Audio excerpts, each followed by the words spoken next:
Welcome to food learners channel. இன்னைக்கு நம்ம instant rava idli எப்படி பண்ணுறதுன்னு பார்க்க போகிறோம். இதுக்கு தேவையான ஐட்டம்ஸ்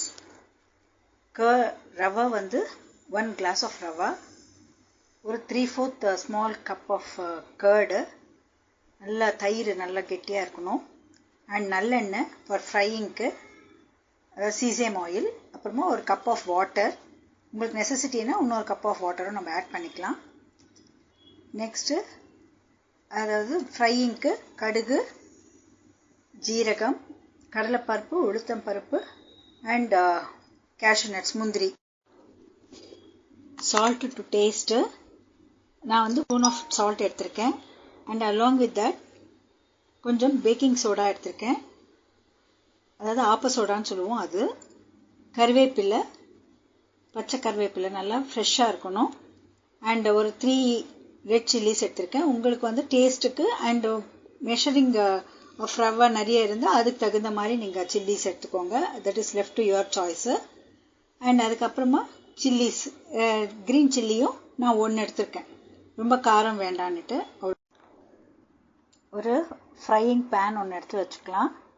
இப்போ அதில் கொஞ்சம் 1 ஸ்பூன் ஆஃப் அந்த சீசேம் ஆயில் போட்டுட்டு, அதுக்கு முன்னாடி அந்த க்ரீன் சில்லியும் ரெட் சில்லியும் ஸ்மால் பீசஸாக கட் பண்ணிவிட்டு, கருவேப்பிலையும் ஸ்மால் பீசஸாக கட் பண்ணிவிட்டு, இப்போ அந்த ஆயில் சூடான உடனே அதில் நம்ம இப்போ வந்து கடலைப்பருப்பு, உளுத்தம்பருப்பு, பெங்கால் கிராம் அண்ட் ஊதி தால், ஊரத் தால்னு சொல்லலாம், கேஷ்யூ நட்ஸு எல்லாத்தையும் போட்டுடலாங்க. இது கொஞ்சம் ஃப்ரை ஆனோடனே கடுகு அண்ட் ஜீரகம் போட்டுட்டு அதை ஸ்லைட்டாக ஃப்ரை பண்ணிவிட்டு, அது நல்லா கொஞ்சம் ரெட்டிஷாக வரும்போது சிம் பண்ணிவிட்டு ஸ்டவ்வை நம்ம கட் பண்ணி வச்சுருக்கிற கருவேப்பிலை, ரெட் சில்லி அண்ட் க்ரீன் சில்லியும் அதில் ஆட் பண்ணிவிட்டு ஸ்டவ் ஆஃப் பண்ணிவிடுங்க.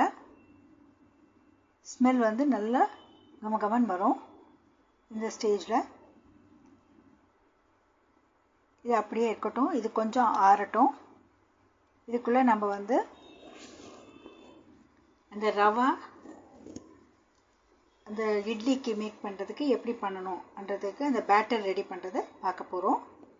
பேட்டர் என்ன ஒன்றும் இல்லைங்க, மாவு, இட்லி மாவு மாதிரி பண்ணுறது எப்படி பண்ணுறோன்றதையே இப்போ நம்ம பார்க்கலாம். இப்போ இது எல்லாமே நல்லா கலந்துடுச்சு, ஃப்ரை ஆகிடுச்சு. இப்போ இது அப்படியே கொஞ்ச நேரம் ஆறட்டும். இப்போ ஒரு பவுலில் ரவா போட்டுட்டோம்.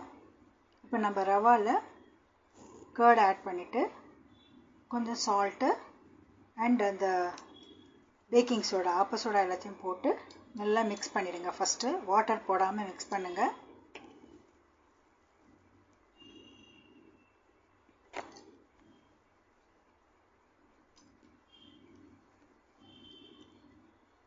எக்ஸலண்ட்டாக இந்த மாதிரி பேட்டர்னில் வரும். இப்போ இந்த இதுக்கு வந்து இப்போ வாட்டர் ஆட் பண்ணிடலாம். வாட்டர் ஆட் பண்ணி நம்ம first 1 cup of water add பண்ணும்போது இந்த மாதிரி வந்துச்சு. இப்போ இன்னொரு கப் ஆஃப் வாட்டரையும் நம்ம ஆட் பண்ண போகிறோம். அதனால தான் நான் சொன்னேன், உங்களுக்கு வாட்டர் வந்து உங்களுடைய இதுதாங்க, எப்படி நீங்கள் ஆட் பண்ணணுமோ மிக்ஸ் பண்ணிக்கோங்க. நான் வந்து கொஞ்சம் நல்லா திக் பேட்டராக பண்ணியிருக்கேன், இட்லி ரொம்ப சூப்பராக வரும்னுட்டு. இப்போ இதில் நம்ம அந்த ஃப்ரை பண்ணி வச்சுருந்தோம் இல்லையா, அந்த ஐட்டம்ஸ் எல்லாம் இதில் ஆட் பண்ணிடலாம். எல்லாம் நல்லா தெரியுது பாருங்கள், என்னென்ன போட்டோமோ எல்லாமே அதில் இருக்குது. கருவேப்பிலையிலேருந்து, பெங்கால் கிராம்லேருந்து, கேஷ்யூலேருந்து, க்ரீன் சில்லி, ரெட் சில்லி எல்லாமே நம்மளுக்கு கிளியராக தெரியுது. இது எல்லாத்தையும் நல்லா மிக்ஸ் பண்ணிவிட்டு ஒரு 1/2 an hour அப்படியே ரெஸ்ட் எடுக்கட்டும். இதை ஒரு பக்கமாக வச்சுடுங்க, ஒரு மூடி போட்டு. இதை டச் பண்ண வேண்டாம். இந்த 1/2 an hour நம்ம சைட் டிஷ்க்கு தேவையான சட்னியெல்லாம் ரெடி பண்ணிக்கலாம். நான் இதுக்கு ரெட் சட்னி தான் ரெடி பண்ண போகிறேன். இப்போ ஒரு 1/2 an hour ஆயிடுச்சு. இப்போ மாவு எடுத்து பார்க்குறோம், ரொம்ப நல்லா இருக்குது. நம்ம இட்லி ஊற்றுறதுக்கான பவுலில் சுட தண்ணியும் வச்சாச்சு. இப்போ நம்ம இட்லி பாருங்கள், அந்த மாவு வந்து நல்லா திக்காக இருக்குது. இப்போ அதை நம்ம இட்லி மாவாக ஊற்றிட்டோம். அந்த இட்லி பிளேட்டில் க்ளோஸ் பண்ணி வச்சாச்சு. இப்போ இட்லியும் ஆயிடுச்சுங்க. இப்போ அதுக்கு சைட் டிஷ் வந்து ரெட் சட்னி பண்ணியிருக்கேன். நீங்கள் கோகோனட் சட்னி பண்ணலாம், இல்லை மிளகாத்தூளும் நல்லெண்ணெய் போட்டு சால்ட் போட்டு பூண்டு இடித்து போட்டு சாப்பிட்டாலும் சூப்பர் டேஸ்ட்டாக இருக்கும். அதை நாங்கள் தெலுங்கில் மெரியம்னு சொல்லுவோம். ஸோ அதையும் நீங்கள் போட்டு பண்ணலாம்.